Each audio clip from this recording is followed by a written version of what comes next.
Good evening, everyone, and welcome to our Decolonial Voice Series. It's a great pleasure to host you, Professor Salman Sayyid, today, and also our guest on Decolonial Voice Series.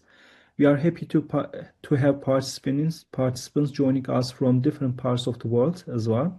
So, first of all, I want to introduce our speaker's short biography, and then I will start my questions. Tonight, we are honored to be joined by Professor Salman Sayyid, who is Professor of Decolonial Thought and Rhetoric and Sociology at University of Leeds. He writes on world history, political theory, and he has previously had academic positions in different universities, different cities, and currently at University of Leeds. He has served as head of School of Sociology and Social Policy at Leeds and was the inaugural director of the Center for Muslim and Non-Muslim Understanding. His major publications include A Fundamental Fear and Recalling the Caliphate and the co-edit volume Thinking Through Islamophobia. He is the founding editor of the Journal of ReOrient Studies and creator of the Critical Muslim Studies project, which alongside the journal comprises the radio ReOrient podcast and ReOrientations blog. Professor Said's work has been translated into more than a dozen languages and Turkish as well. In our World Decolonization Forum process, we are translating many books from different scholars, and Professor Salman Said's books are in our list as well. And dear Professor Said, thank you for accepting our invitation and contributing this Decolonial Voice series. Thank you very much for the invitation, and I look forward to the conversation. So, Professor Salman Said, when I was PhD student in London, even before, because I went on 2013, I have always heard your name and I read your articles, and also I'm very much happy to attend your speech as well. And also last year, as you remember, we met in airport. It was so Yes. a coincidence, and then we were in Antalya Diplomacy Forum, and the good thing, we organized first decolonization forum in Indonesia, and you are always uh, contributing all these kind of conferences, forums, at the same time, very much fruitful academic. So before starting all the discussions on decolonization, I want to ask you, as an academic as well, quite curious about your time management, how you are able to contribute these kind of forums and writing your books, articles, and at the same time, you are very much, let's say, we can understand and identify you as an activist as well. So how you balance everything together? I think Selçuk is very kind of you to say all these things. Firstly, I can't take all the success for my time management. I think I work with a group of very wonderful people, and one of the things I always find is that if you work with a group of people that you can trust and who trust you, it's easier to do many things because you can divide up those things as need be. So I think for me, um, my time management is more about the skill of finding and working with really, really great people. So it's not time management. It's really just being fortunate and blessed to work with excellent colleagues. I see. The good thing, this concept on decolonial studies, I think it is like if you study on, let's say, the economy in the very much capitalist perspective, I'm not sure you are able to see these kind of personalities as well. But in that perspective, I think your perspective in academy is also shapes your environment as well. And also it shapes your ecosystem. That's so significant. I think we should also highlight that you are not using WhatsApp. That's one of the, I think, key point, how to manage time. This is true. I don't use WhatsApp and I try not to use too much of social media for a variety of reasons. I do think that I think it's also to do with what is commitment is important. And for me, the point about the work that we do is to always remember that despite our many complaints and gripes and things about the work, We are very, very privileged to do that. And there are people better than us who would perhaps not have had the opportunities that we've had. So we owe it as a debt of honor to try and do the best we can for those who perhaps have not been able to have the same chances and opportunities. So I think that's one of the things that one has to guide oneself and do these things. And therefore, I don't think contributing to TikTok or WhatsApp is necessarily. I mean, some people make do very well. They do a great job on it. It's not where my skill set is, and so perhaps that's it. You try and find time to do those things. Yeah, thank you. And also, as we are speaking in the different time periods and we come across to different places. And today in the world politics, I think we are discussing a lot what's going on in the world. And for centuries, global politics has been understood through the domination and competition of great powers. And there might be different perspective to understand the world politics and history, but mainstream understanding of history is based on war, conflicts, and the hegemony of the great powers. And just as you know, after the dissolution of the Soviet Union, we academics, experts, intellectuals, and journalists are always discussing about the Washington Consensus, which should also dominate our mainstream understanding of how to govern the world. And just after the Washington Consensus, which is based on the free market system and mostly based on the liberal understanding of the human beings and also state system, democracy, all these discussions, as you know, together. And there has been another perspective, which is quite significant, I think, Beijing Consensus, which is also very much identified by the Western scholars, not the Chinese scholars, which is also based on the state-led capitalism. And most of the countries from the non-Western world follow these policies to centralize the state role. And they believe that that might be the main understanding, main policy for development. But today, all these concepts has been demolished, and we are very much oriented on security policies, which is, I think, based on the very much inspired from the Moscow after the Ukraine war, and that also inspired all other countries to follow warfare state concept. And most of the countries are spending incredible money for the defense industry. And besides all these discussions, I think the most significant one is Tel Aviv Consensus, which we are not discussing enough. I think that's the recolonization process, because the as you know, the concept of decolonization is very much outdated. Most of the discussions in academia is based on the post-colonialism, post-modernity, and the concept of decolonization is very much identified for the Cold War period, and most significantly during the 1950s and 60s, as the African countries were independent. So, but today, I think we have to discuss again colonization as well. Even the speech of the President Trump on Greenland, Canada, and the different places. So, main discussion currently is about recolonization, and most of the countries are tracing back to 19th century political relations, and realism became at the center of the world politics. So my first question is about how do you understand contemporary political developments in the context of the decolonization? Thank you. Thank you. There's a lot in that in your preamble to this question. I think a couple of things I would start off with saying. Firstly, I mean, I think sometimes when we use the word consensus, it suggests some sort of a very liberal process in itself, that everyone comes together and they agree or they vote or something like that, and one opinion emerges. But the Washington Consensus wasn't based upon some kind of agreement among all the participants. And in a sense, what you're talking about consensuses are really things that have been made. They're manufactured, they're constructed through exercises of power.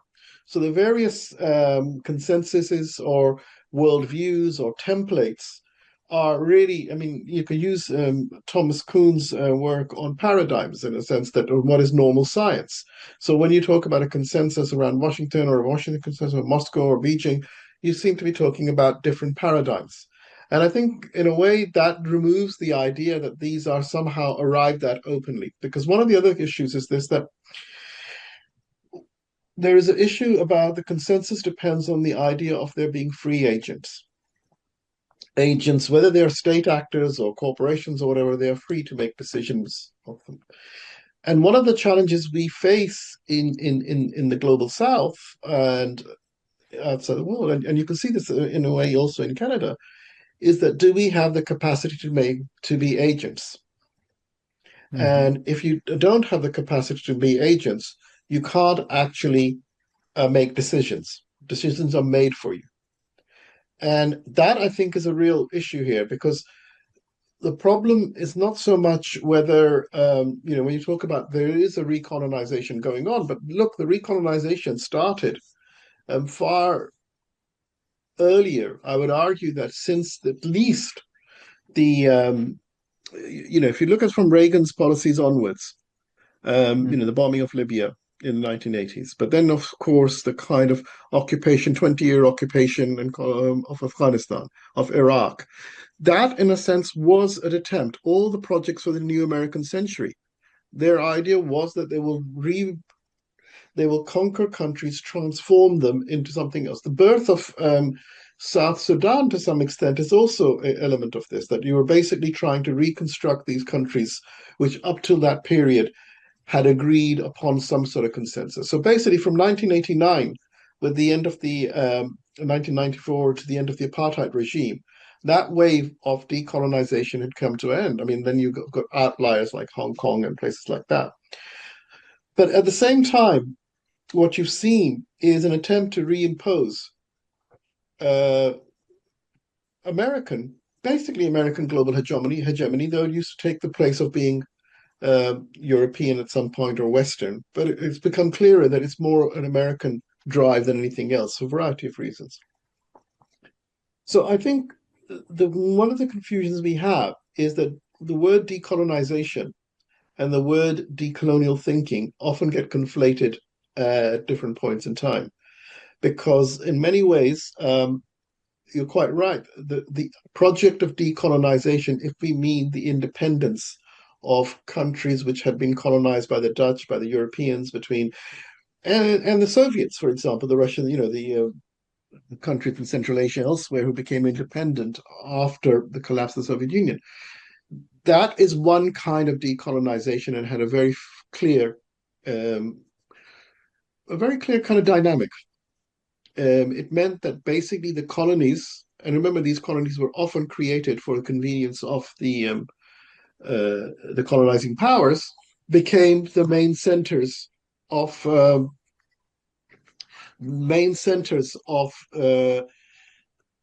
agitation, propaganda, independence, sovereignty. So you had these countries which were created, which became nations, which were to become nation states. And this was the project of that national movements and the national liberation movements, to try to create those things. Now, I think what is the issue for us is that doesn't link with the kind of decolonization or decoloniality and decolonial thinkers, which actually I would say to you is a phenomenon, much more recent phenomenon, probably not more than 15 years old in terms of its conception. And you can see it in the way that it's trying to do something which there is no competing handle on. It's trying to make the bridge between biography and history.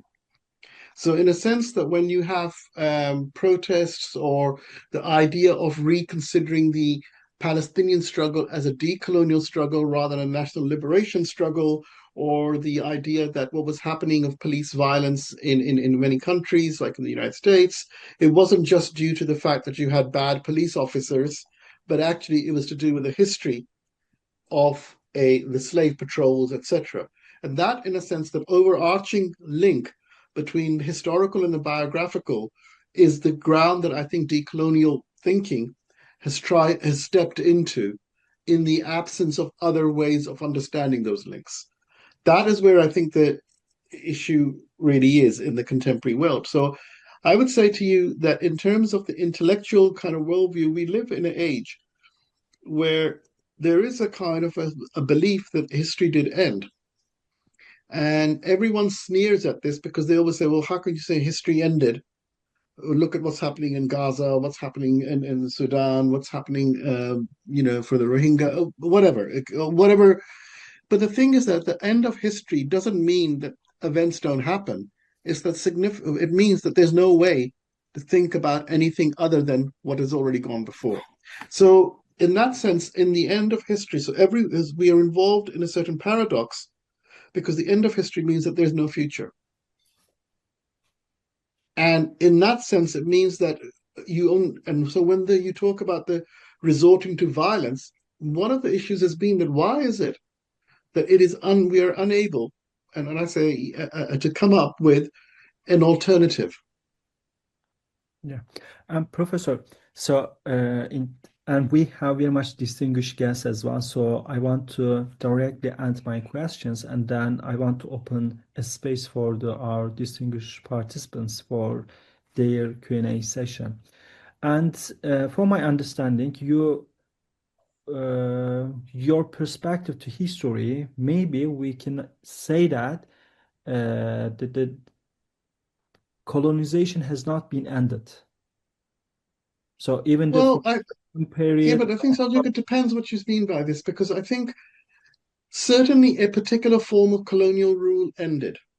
The question is that were there possibilities of what would have happened after that? This is why I think the post-colonial is a useful metaphor, because it's one thing is finished, but we're not sure what has started. Yeah, that's why I think we should back to basics to question epistemology. That's why in your works you see decolonization as an epistemic project. So what do you mean by the word epistemic and the project on all this knowledge production process? How do you define this decolonization process?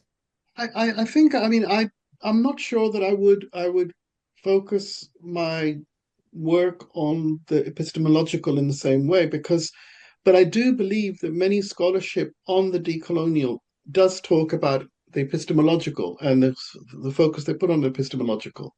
For example, Walter's work on talks about epistemic delinking, and much of the decolonial scholarship has treated these problems as fundamentally, perhaps, or having significant role in their understanding has to be epistemological. For me, the distinction between the epistemological and the ontological is very blurred. So for me, these problems are political problems, because I don't believe their knowledge is something that is separate from power. So for me, there is a kind of, when we talk about decolonization, there are a number of things we're trying to do.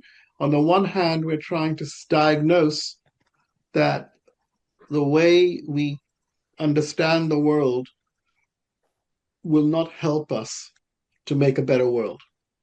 So this is a completely normal kind of thing that if you don't have the correct diagnosis, you can't carry out the correct interventions. So and that, I think, is a major undertaking. Sorry? So what is your diagnosis for this whole process? Well, I think for me, it is clear that there is no particular logic behind these processes, except that there are particular kind of ways and structures of enacting. So for me, the question isn't that everything is done, everything is written.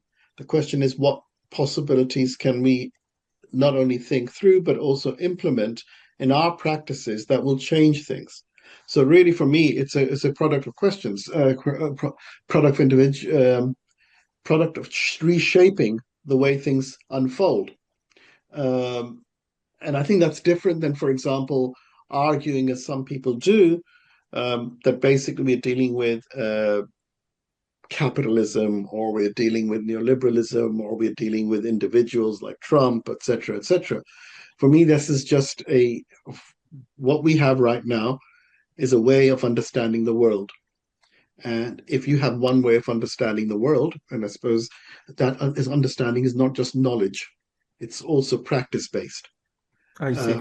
So in our recent meeting with Professor Mignolo, and when I asked about the colonial consensus, and he said that, okay, that's even he was questioning the possibility of the consensus, but he also highlights that if there is an opportunity, it should be as a social movement besides the all state-based or supporting process. And you are also highlighting practices for this process. I mean, I would agree. I think the question is this, that you have to have a social movement, you have to have a relationship state power, you need to have a kind of a construction of intellectual reform movement. In a sense, I think, we're just talking about the way that change enters the world. And it has to be a mixture of things. You need to have intellectual and theoretical interventions, because without theory, there's no practice. Mhm. And I think I've said this before. Someone who was, Lenin said this very, very clearly, actually, and he makes the point that there is no revolutionary movement without a revolutionary theory. Now, the problem here is this: that in a way, the fall of the Soviet Union, and the reason why people talk about at the end of history, was also the fall of an alternative account of the world. Yeah. So based on that perspective, and it's good to give a reference to Lenin, but your expertise and your publication is mainly on Islam. So, Yes, but Lenin was half a Muslim. He believed in the first part of the Shahada. okay. Uh, so your major contribution is your call to look for alternative political horizons. So Islam, I think, would be one of the perspective on our contemporary political developments. So how does Islam as a political horizon differ from Islam as a fixed political program and also our contemporary mainstream understandings? So how you define Islam? Well, I would say that when we say, or when I say Islam is a horizon, I think that's very mainstream understanding of most Muslims. Because if you ask them, and this is an anecdotal thing, for them, Islam is something to be achieved.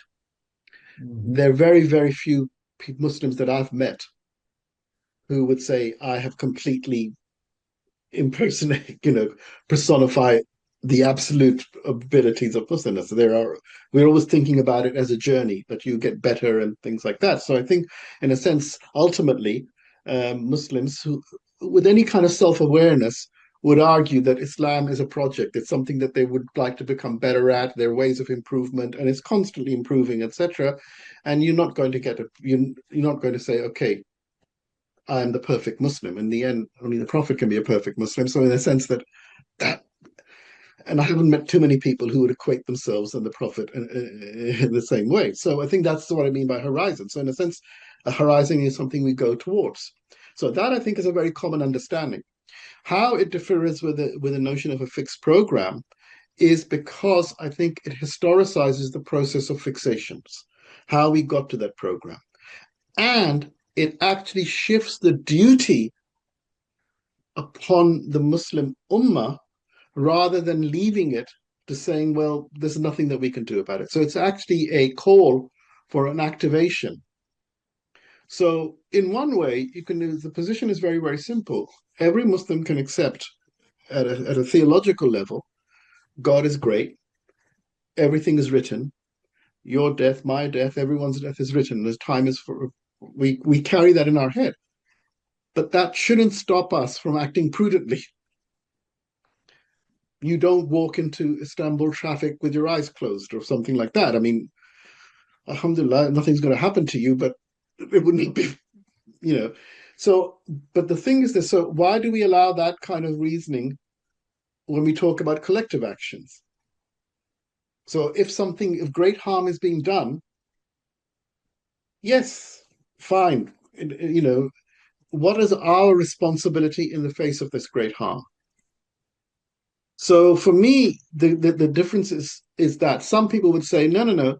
What we have is that if everything will be fine as long as we abide by what it means to be, what it means to conduct ourselves as Muslim in this particular context.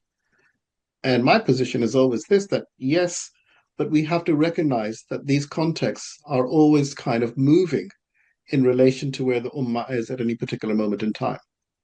And for us, the point is this, that there are things that we need to convince others of, that we need to take action about. It's not that we're innately born with that. So if you see injustice, then you may want to think about, well, should we allow injustice? What can we do about it? And how do we understand that injustice? To be we have to have a say, this is zulm and this is not zulm. We know that, for example, at different points, different things were considered to be zulm. And now different things are considered zulm. Yeah, but at the same time, Ummah, an Islamic word, if there is, and Professor Jamil Aydin is here, so we can discuss more about the concept of Islamic world. Talk to Jamal about this. Yeah.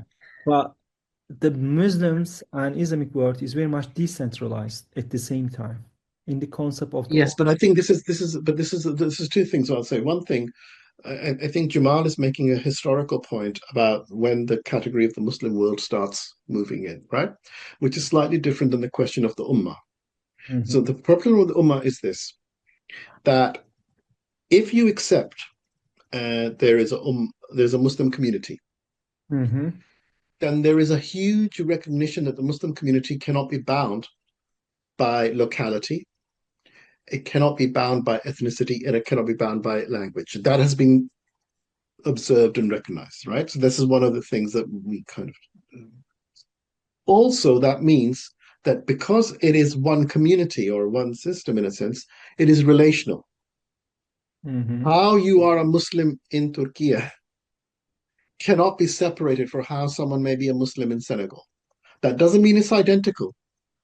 But if, for example, something happens in there which changes the understanding, then it will affect you everywhere else, whether you agree or disagree with it. So in that sense, I think the Ummah exists regardless of what there may not be a political, administrative, legal structure for it. And in fact, one could argue that one of the issues is this, the weakness of the Muslimness as a global presence is because those structures do not exist, they're not there to support its existence. But you cannot be a Muslim anywhere and not say, well, I don't really care what happens to Islam because it changes your understanding of Islam.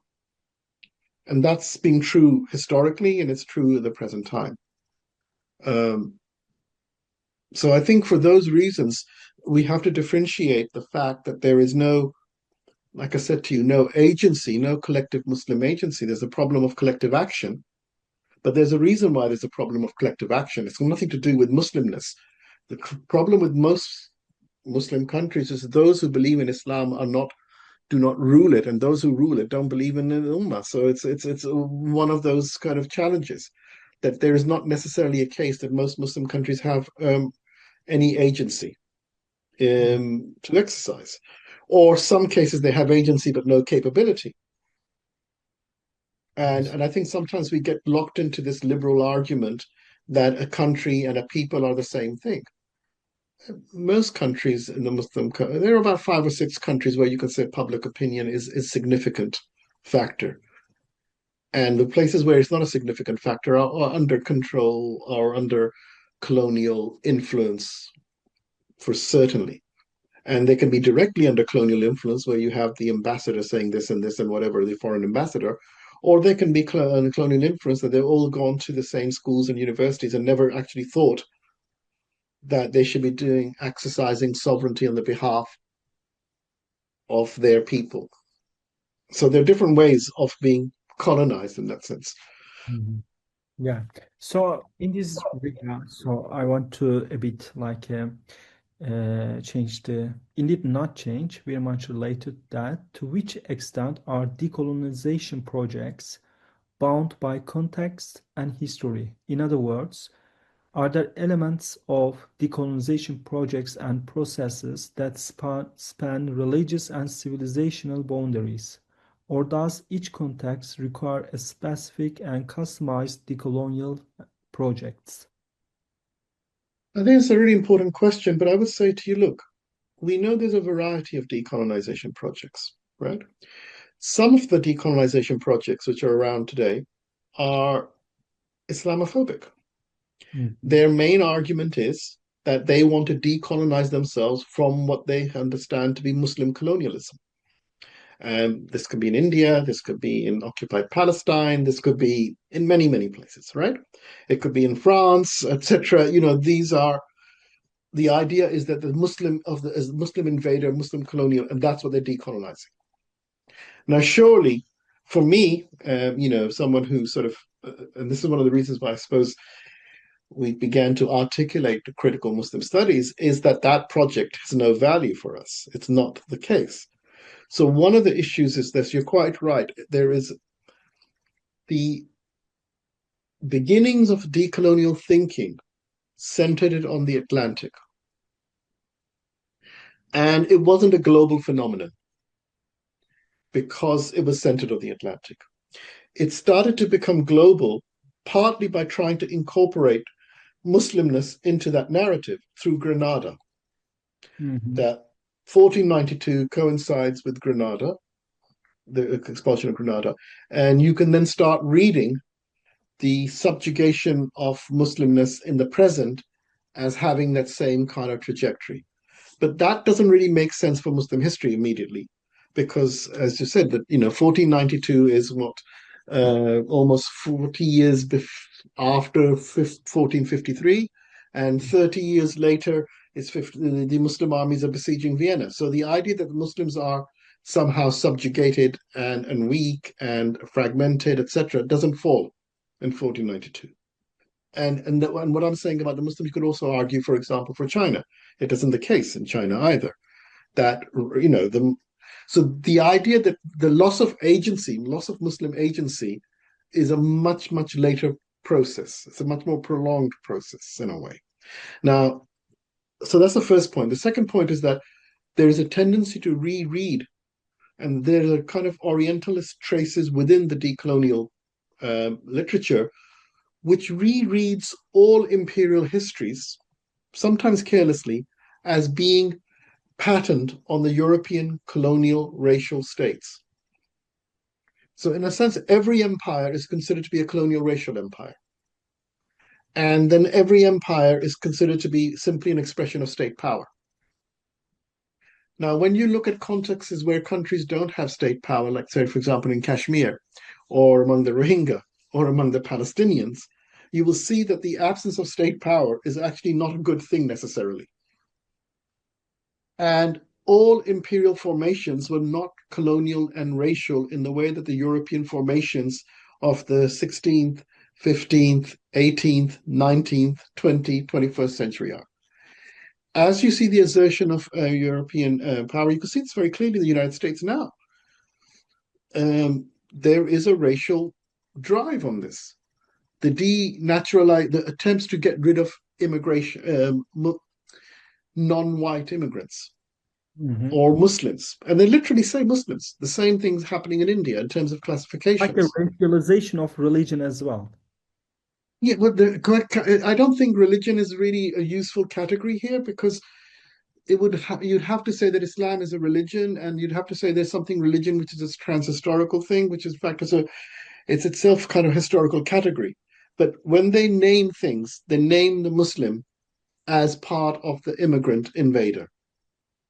They do so even in countries where the Muslim presence has been older than the state that they're supposed to have invaded.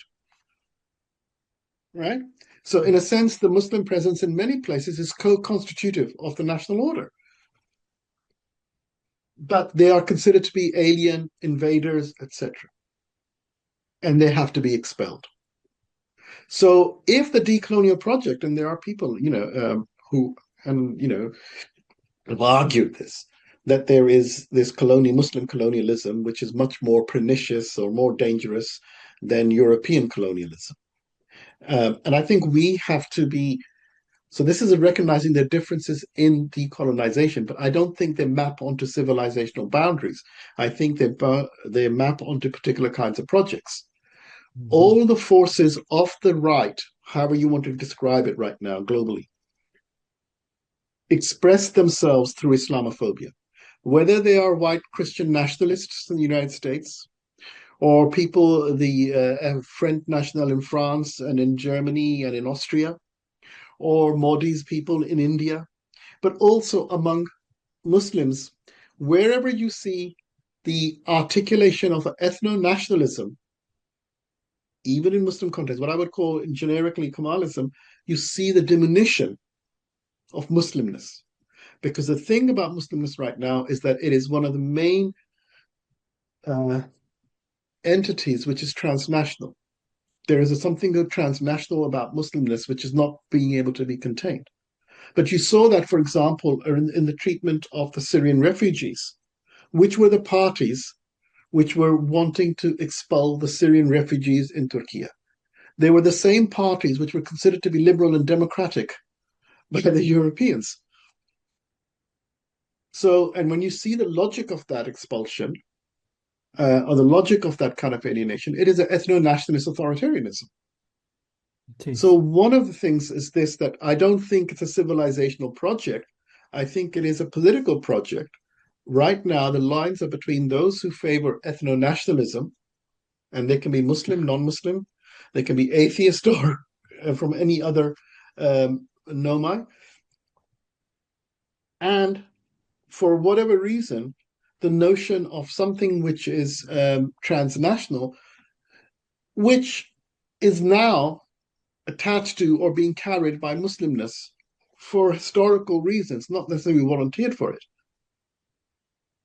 And these are kind of measures, and these are the real. So for me, that's where the different history of decolonization comes in. This is why I think it's really important that we don't confuse the colonial racial European order as being a template for all the world history. Absolutely. So I think that's also another discussion and critiques on, the concept of universalism, Eurocentrism as well, which is very much related to decolonial studies and decolonial consensus as well. So even that consensus should be discussed in the different contexts as well, in the different places.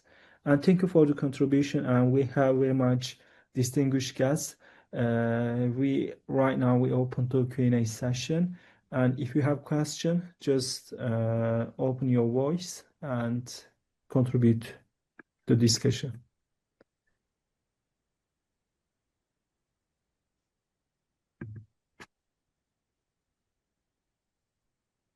Cemil Hocam, Hurcihan Hocam, Professor Fernanda. So who wants to ask a question or contribute to discussion as well?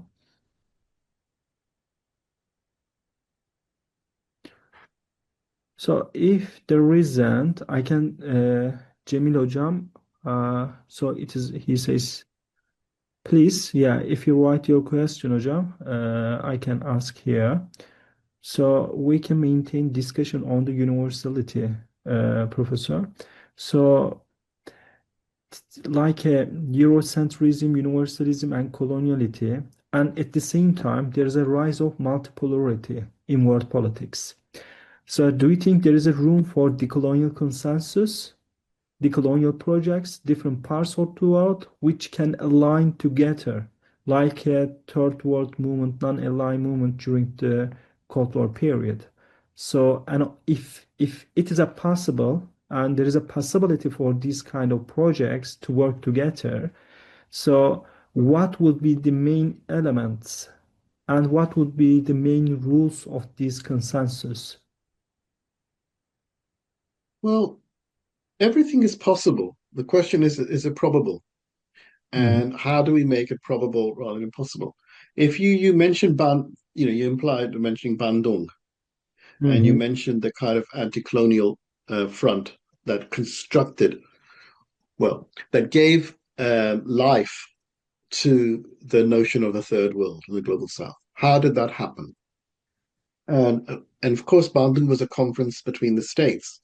But what was going on was a anti-colonial movement which had mobilized, which has mobilized social movements with it, aligned with it in different places. The question about the decolonial is this: if there is to be a some kind of decolonial front, it would require a mixture of entities being involved in it. It would have to be a social movement.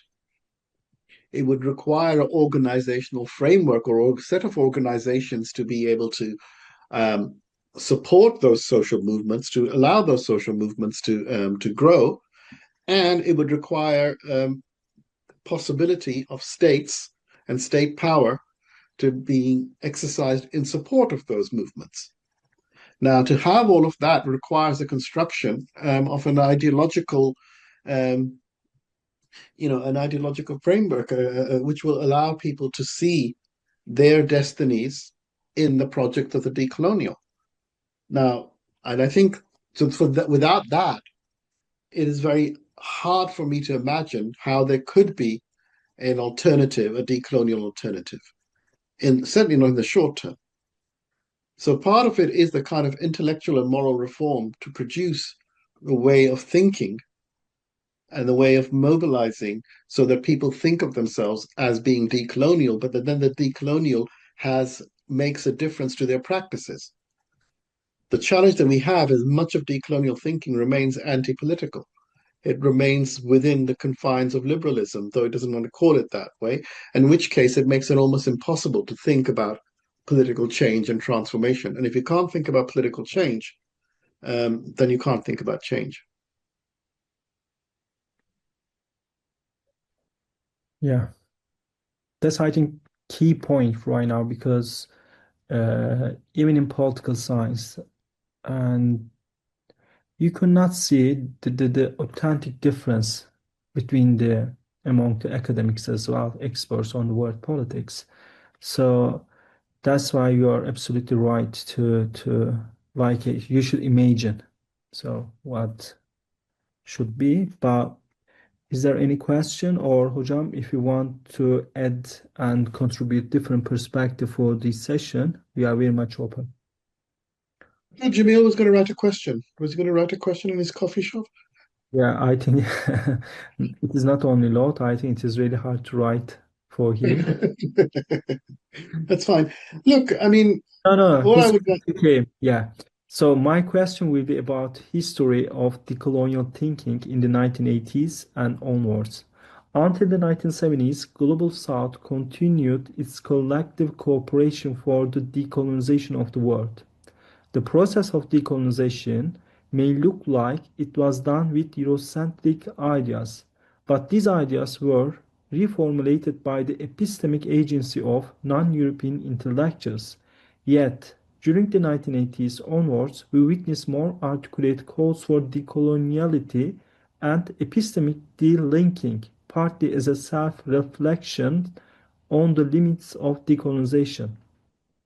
So Professor Cemil's question is about the contradictions of this moment that calls for decoloniality happens when global south is divided.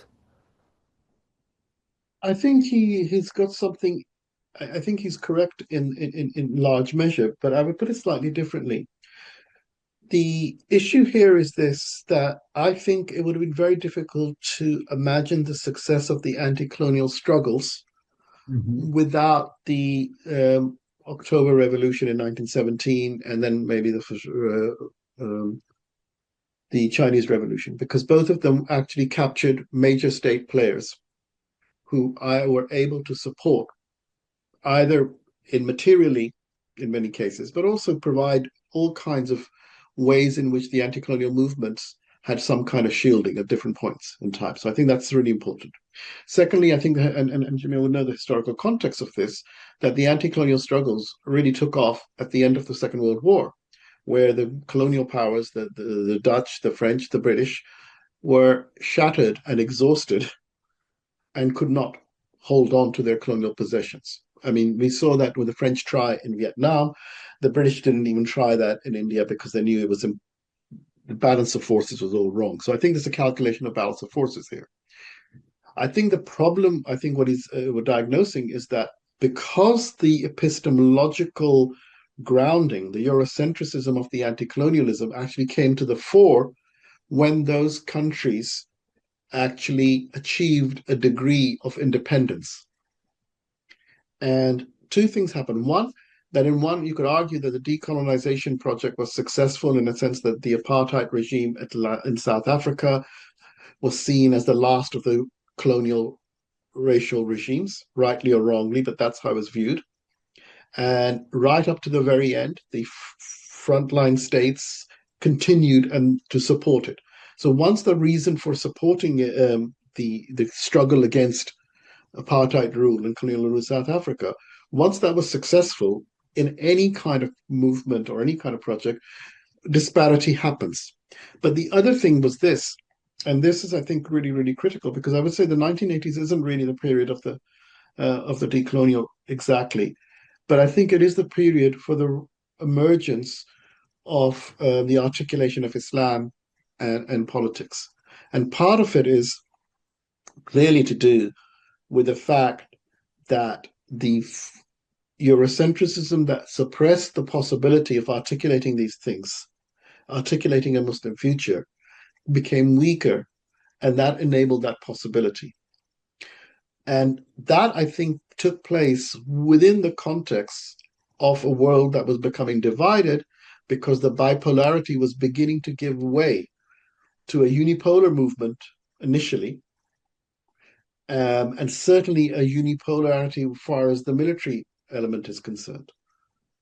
So I think there are different kind of rhythms and different dynamics going on. But I don't think it's a question about Eurocentrism or to bring about achievement of something. I think the challenge is more likely is this, that the difficulty is how to imagine a freer or a better future when you cannot rely upon Eurocentric tools, because the Eurocentric tools are completely, utterly exhausted. It's not a choice. It's simply that those will no longer work, because what made Eurocentrism work was European or Western power that reshaped the world into its own classification. And that, I think, is what it is now up for grabs, in a sense, because that power can't do this. For example, you talked about religion before. When there was European power, could actually make religion a fact. They created religions. Hinduism could be argued was created by the British. That doesn't mean that people didn't have their voice, but it's reorganization, it's rearticulation into a particular system. So I think this is a kind of element of this. I think the main issue really is the question about what constitutes Eurocentric and what constitutes non-Eurocentric. Now, and for me, it's not that there is something which is always going to be Eurocentric and something which is not going to be Eurocentric. The question is about what kind of narratives that you can tell. And clearly, you can tell, on one hand, you could say, yes, China, but you could argue that China is actually at least the initial Maoist kind of scenification of Marxism. If they had stuck to a very Eurocentric conception of Marxism, there would be no Chinese revolution, there would be no Russian revolution, they would be waiting for revolution in Germany, the United States, or England still. So these kind of are mobile elements to them, and I think we shouldn't fix upon them as being fixed in time. What is Eurocentric isn't, for me, something which is not a euphemism for saying something is European. For me, Eurocentric is a specific project which tries to say that the universal has to be occupied by a notion of the European. And that is very different than just simply saying Eurocentric is another way of saying European. Thank you. And also, I think Professor Cemal sustained his question, but you more or less replied that question as well. But I want to read that question as well, because what I mean is that while we see more systematic calls for decolonization of the imagination of the future, we also witness divisions in the civilizational narratives of Hinduism, Islam in Asia. For example, in the case of China, we can talk about the fact that China managed to create a great power that can challenge the economic might of the colonial powers. And it is a big achievement of the decolonization power. But we do not see theory of decoloniality in China's success, despite civilizational rhetoric of Chinese leaders. Should we see Chinese success as a form of decolonization with Eurocentric tools? That's the But question. I wouldn't. Okay, but the question is this: that firstly, China fought in different ways an anti-colonial struggle. Firstly, China's colonialism was different. China was already a major power.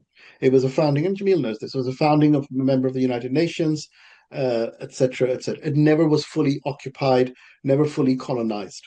So that's the first issue.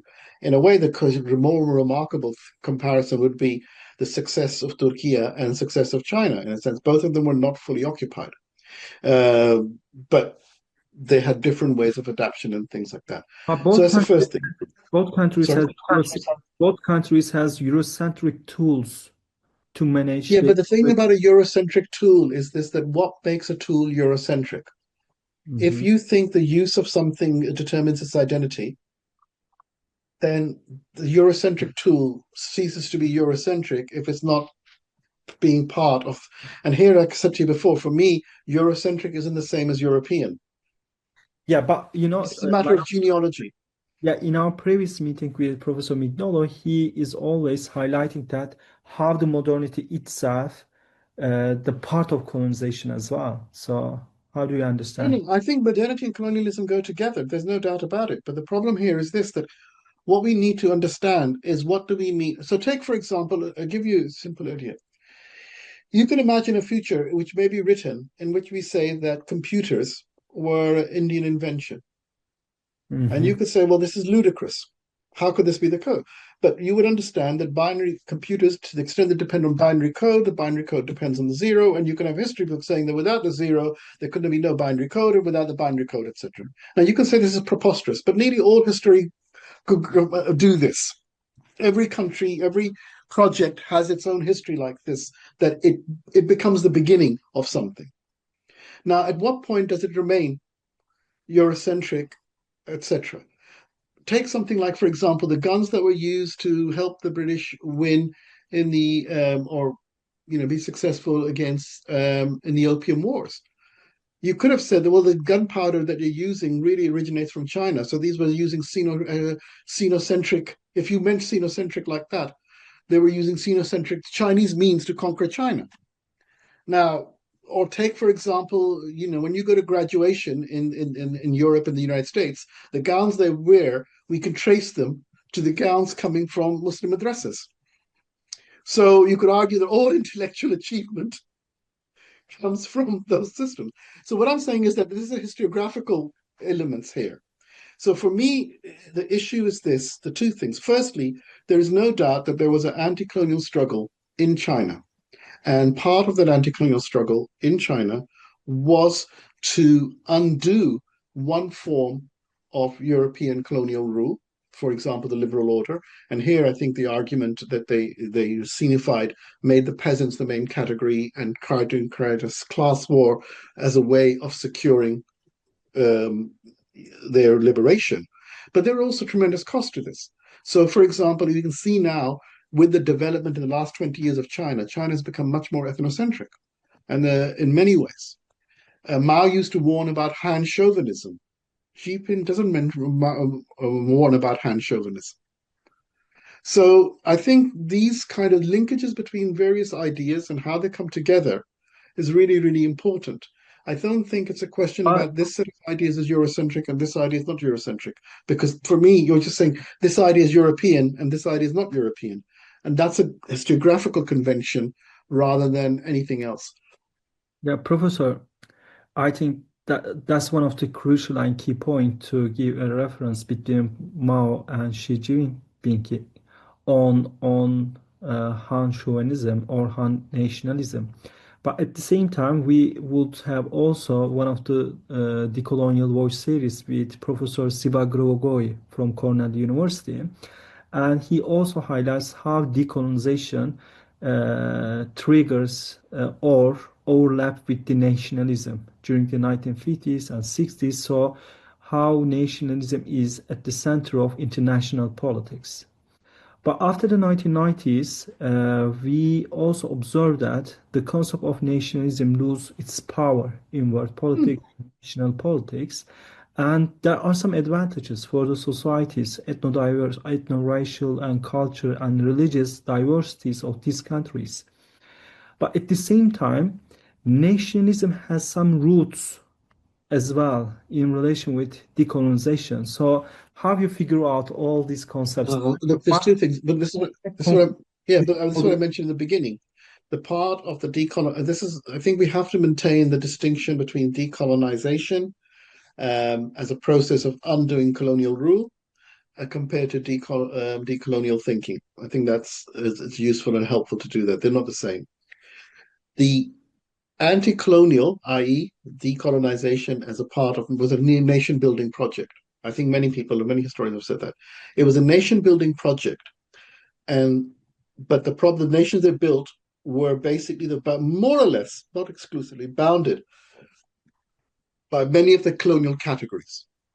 So take something like a country like Nigeria. It is the categories that are used to create Nigeria are the categories that come from British rule. It's tampering with those categories and those constructions, right? It's not exclusively the case, but it's the case. So in a sense, it was a nation building, it was a state building project, but the only legitimate form of state allowed was a nation state. So what happened is that you had to create nations. So it was not a state building project, it was a nation building project to legitimate state building projects. And this created a huge problem for so-called minorities. If you look at Iraq, for example, they had to construct, or the idea of binational or multinational or multi-ethnic states was actually not conceivable in that template. And this has created a huge amount of tension for all of those decolonial states. Because part of the homogeneity was this drive for this kind of what is talked about ethno-nationalism, but it was based on a false historiography. Because the template was that how do you become an advanced state? Well, an advanced state is like England or France, which are basically completely compact, etc. They're homogeneous. But the price of that homogeneity, the quiet genocides of the EU, were erased from the record. Up till most historians will tell you, up till about the 1880s, most French people could not understand each other from the people from the south, certain regions of France could not speak the common language. Absolutely. But the idea is this, that everyone in France was unified, it was homogeneous, etc. Germany only comes into being in 1871. So if you look at those kinds of attempts to construct a nation to legitimate a state, and the nation is narrowly defined. This is where I think Muslimness becomes a problem, because the ability to construct a Muslim nation is always going to be undermined in many cases by projects to try and construct a nation which is separate from Muslimness or beneath Muslimness. And you can see the consequences of that. Now, that means One of the question. challenge of optimism world as well. Sorry? That's one of the challenge of optimism world in our contemporary system. Yes. Yeah. Absolutely the challenge, because, and this is what I said to you at the beginning, that wherever you have it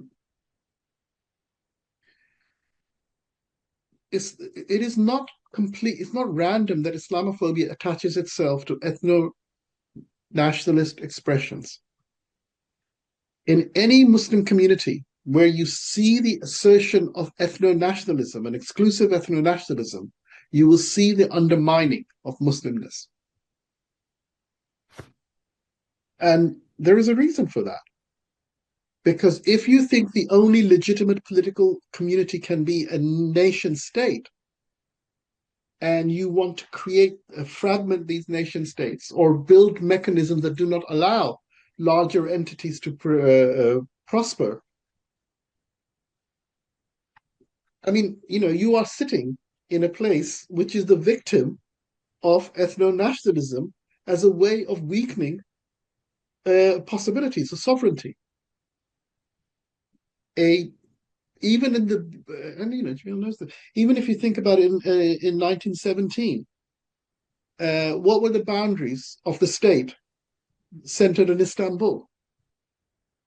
What would it include now if those boundaries had maintained themselves? And this is not just 1970. We know the whole project was, and I don't think it was deliberate, but once you say the nation is the only legitimate practice, it has a number of consequences for the construction of a national majority and ethnic minorities. You can't have a nation without having ethnic minorities, which are then not fully nationalized, or they have to be nationalized. Even the most homogeneous countries right now has more ethno-minority communities because of the migration, because of even these colonial powers, because of that relation. Yes, but also remember something, the idea of ethnic diversity. I don't even like using the term. The idea of these kind of communities being mixed communities is the norm. It's the Eurocentric, and I use this word in the sense that I'm talking about it, that argues that what is normal is homogeneity. To give you one example that I've written about in several places, is this: that if you compare England and Iraq, Iraq and England, Iraq has been Muslim more or less for the same time as England has been Christian and continuously Muslim, right?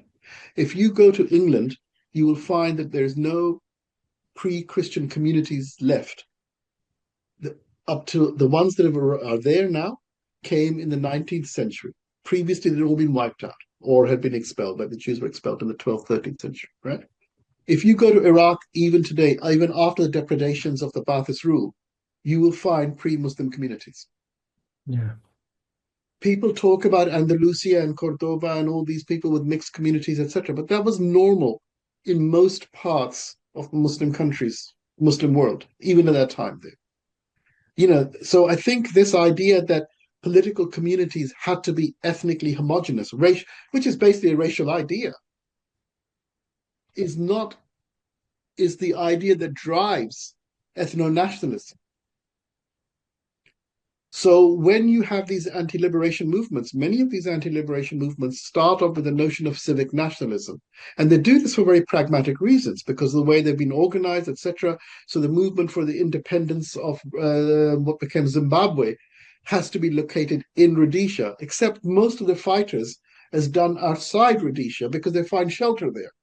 But they have to do that because the juridical order allows them to only function within that. And it's created certain kind of linkages, created other kinds of disruptions. So for that reason, you replay that kind of nationalist drama in this kind of process of decolonization. And for me, the problem isn't the national liberation struggles, because they have a notion of the nation which is very slightly different. So, for example, in Africa, Pan-Africanism was a major component of the discourse of national liberation. And it wasn't just a discourse rhetorically. People played with blood and their economic warfare for supporting anti-colonial struggles. Countries like Mozambique, Zambia, just look at South Africa, but, all of these countries suffered. They could have contained the suffering and said, no, we're not going to involve ourselves. So that, I think, tells us that certain kinds of possibilities. And the question is this, that why is it that once these national liberation struggles come into power, and here I think the Algerian is a very good example. What does the FLN do when the FIS win the election in the 90s? Who are they supported by? The liberations of French. They basically carry a second civil war killing hundreds of, maybe at least tens of thousands of Algerians, introducing mass torture. What's happened in Egypt? So, in a sense, these movements are, and they're not, these kind of national liberation movements cannot liberate any further because what they've done, they've internalized much of the colonial logic. So they replay the colonial drama. And this is why, I think Kemalism is such an important concept because I think it is something which can be found in most Muslim communities among the ruling elites. But at the same time, Professor, Kemalism also inspired anti-colonial movements. But this is true of all of these movements. Even if And it's it's not different points. contextualization of the case, yes. It's the case everywhere. So, for example, many of the people who were inspired by the success of the Kemalist movement did not realize in time what that actually meant for their project.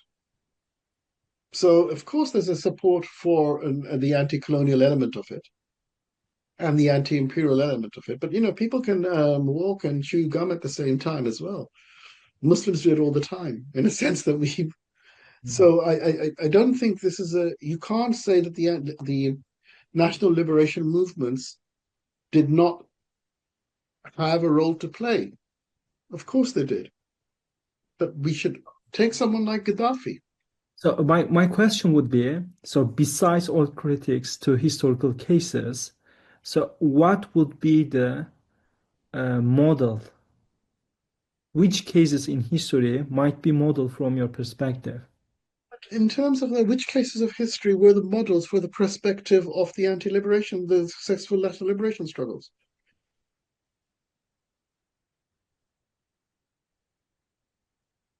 No one of them, as far as I know, mentioned the Haitian Revolution, the only revolution to actually end slavery. The point I'm trying to make here about the model is that you create, you construct, you articulate a model. It's not that you find a model lying around and you imitate it, because for the reasons you mentioned before, in relation of different contexts, different historical trajectories, one of the worst things you can do is simply say, and this is one of the failures of a lot of the communist movements, was what they were trying to do was recreate conditions around what happened in St. Petersburg in 1917 or something like that. And they couldn't. So the idea of the model as a template, I think this is where the idea of the horizon, it requires a lot of cultivation, a lot of something. You're creating the model as a way to progress towards something. And you do this through the practice of creating base areas. This is how you create a model. So it's like a circle. We came to our beginning of No, it's not a colonization. circle at all. I don't think it's a circle. What was the model of the Chinese Revolution or the Chinese victory after 1949? They tried different things. To some extent, it was what was happening in the Soviet Union, but they didn't imitate that completely.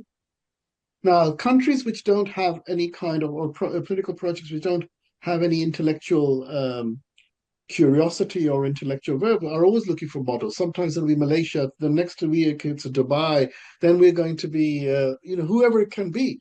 But that's not how it is. They cannot work out the tools for themselves. This is where we go back to the question of theory, that you need to be able to construct a template for saying what you're going to do. What are the mix of policies that we want to have? But you can't do this without knowing who you are and building up who you are. So, give you one simple measure that I think was suggested that you could say. What would a measure be that would enhance the Muslimness in the world? You could simply say, if it was for one thing you could do, one minimum thing, you could argue it could be visa-free travel for all Muslims through all Muslim countries. Now, you will not get that because there are many regimes which would refuse to part of that. But there are others that will be quite comfortable with that, and that can be transformative. I have seen the transformations in Istanbul over 15 years. So I'm trying to say that the question about what is the model is the wrong question because it sort of asks us, here is something already built. So tell me something. Let me do the thing that our brothers and sisters who have a fixed notion of Islam often do. What was the model for the Prophet? What was the model for in a sense, the model for people articulate the model is not a real model. The model is a rhetorical device. So this is what they say. This is the argument that has been made, not by a Muslim, funny enough, about the model of the formation of Pakistan being the idea of a Medina state. Now, Medina is not a real place. I mean, it's a real place, but the model of it is saying, well, this is what it should look like. This is what this thing should be. I don't think. What was the model that Lenin had? What was Lenin's model? Soviet He Union. never said, I wanted to be like the Paris Commune of the 1970s. Oh no, I Yeah, want to be like the Americans. That wasn't the model. So if Lenin didn't have a model, but but only sorry, he has a theory. yeah. So maybe what we need is a theory, not a model. Maybe. So thank you for the contributions and discussions. I think it is quite fruitful and excellent talk. So if anyone wants to ask question, it is last chance. Otherwise, we are going to end the session. So as well as I see, nobody has any question, but we had really distinguished participants. Thank you for participation and listening for us. Professor Salman, thank you for joining us. And if you want to add something else, please contribute, or we are going to end the session. Thank you very much, Selçuk. I really enjoyed the conversation, and I hope it was clear as I can be. Um, so this is nothing to do with that. So I just want to thank you, and I look forward to the Decolonization Forum. On a small technical matter, can you send me the transcript of this conversation, this talk? Yes, sure. Yes, we are Yeah, going. that's something. Yeah, and yes, I hope to see many of the people who are listening in, and perhaps have a chance to exchange views in a more Yeah, present setting. we are looking forward to welcoming you as well and our distinguished guest speakers, and also we have more than 300 application to COFO paper process, and we are waiting more than 100 scholars in our academic sessions and around 40 speakers in our decolonial voice and also plenary sessions. And you are one of them. And thank you from the beginning. You are contributing that decolonization forum and also decolonial voice, and have a wonderful evening. Okay. Well, thank you very much, Psycho, everyone.